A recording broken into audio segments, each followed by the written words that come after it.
Oh, it's a windy day. Good morning, guys, and welcome to Miranda Detailing. So in today's episode, we have that beautiful Silverado in for a full paint correction.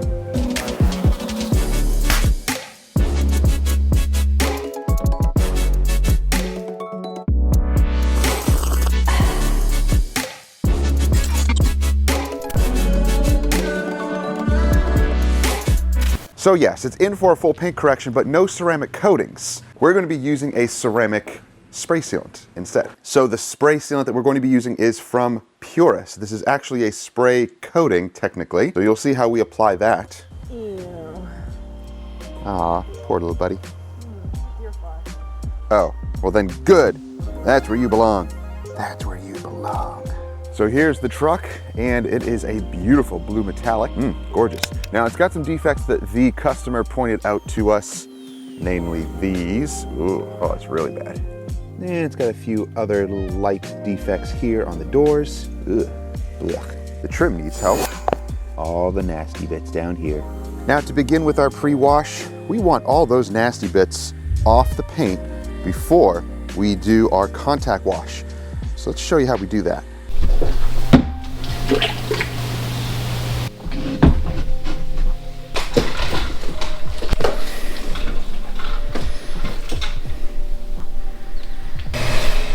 Where are you going?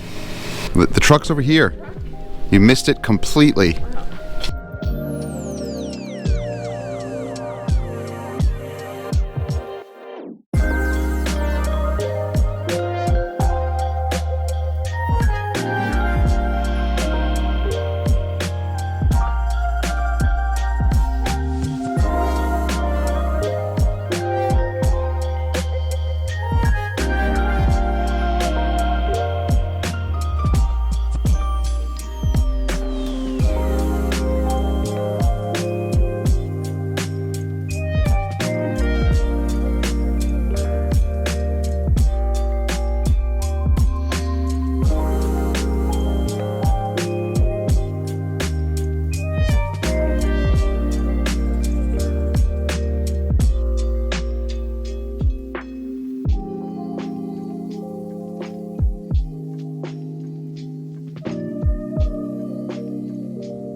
We're going to use the fluffy Purist mitt. This has a nice substantial amount of grit on the paint, I can feel. Isn't that lovely? It's lovely. Feels like I'm actually doing something here. And by grit, I just mean bonded contaminants. You can feel it in this clay mitt. I thought you meant it was like its personality. Gritty personality? That's weird. Smooth. So smooth. Now you notice I only work about halfway down the vehicle with my wash mitt and this clay mitt, while wifey is hitting all the bottom portions with a separate mitt. That's just our process. So it doesn't really matter if we're starting from the top, working to the bottom. That doesn't matter when we have two people. We just get whatever sections we need to get done, and we're not worrying about that. However, if the bottom here is clean enough, if it's smooth enough, I will use the mitt down here, because if it's really crunchy, I won't use the mitt. I'll pull out the clay bar.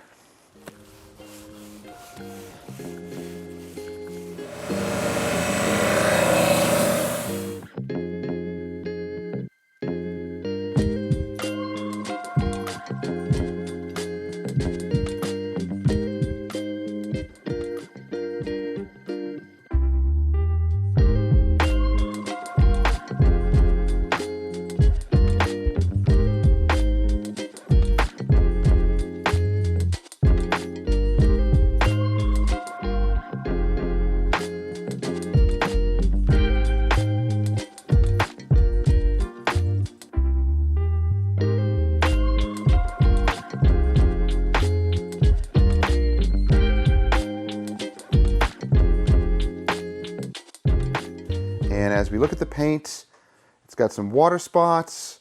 The swirling really isn't too bad, however, but yeah, definitely the water spots are noticeable. So we'll get those out. Wifey started working on some of the water spots here using the Shine Supply is it called spot rinse? Yeah, spot rinse. Usually water spots will etch into the paint, so then you need subsequent compounding or polishing to remove those. But we are doing a paint correction on here anyway. We are trying to achieve 90%. When we say full paint correction, we are not meaning 100% getting every single thing out, because that's unrealistic.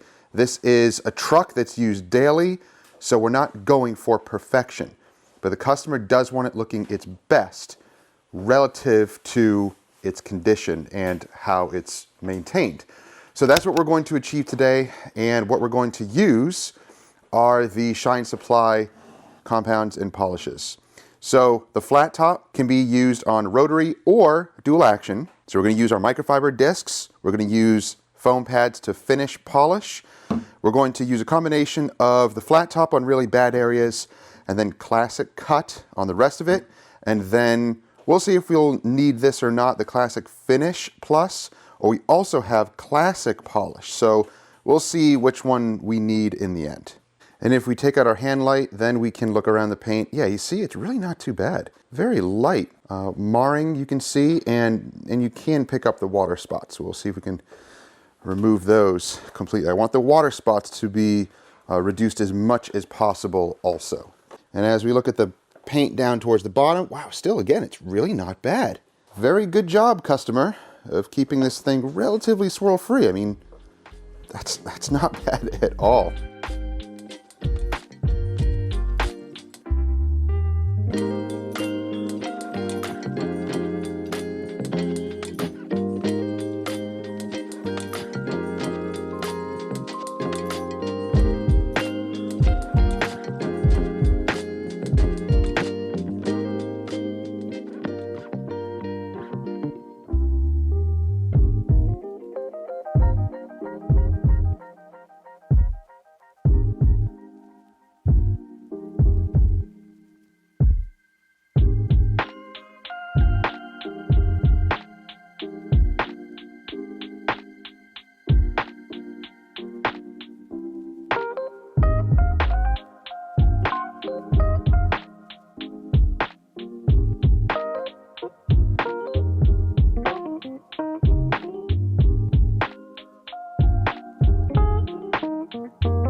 So when we look at the paint, that is goodness right there. And the scratches here we were able to minimize, but you can see them with the light, but it is very, very thin paint here. We just can't go any further. It's too dangerous, too risky. So it's good to have a paint depth gauge like we have to at least just assess how much paint clear coat you have here, and don't go overboard. Be safe about what you're doing when you're removing scratches and defects on paint. Because if you burn through, you now just bought your customer a paint job on whatever section, door panel or fender or whatever, and that'll cost you. Chrome is looking incredible. All the metal was polished with the purest metal polish. And for the plastics, we used Shine Supply Clutch. So that can be used on the paint. However, it's great on plastic trim. Look at that. That is awesome. Now I use the other purest tire shine on the cowl. Why? Well, because it's a very thick substance. It's a very thick liquid that works really well into the plastics. It's kind of annoying to work into the rubber on the tires. It's so thick. But for most plastics, it's great. So I used it on the cowl. Wifey was doing the rest of the plastic, so she chose to use the clutch because that's her personal choice. She likes to use that stuff. But I wanted to try this on the cowl.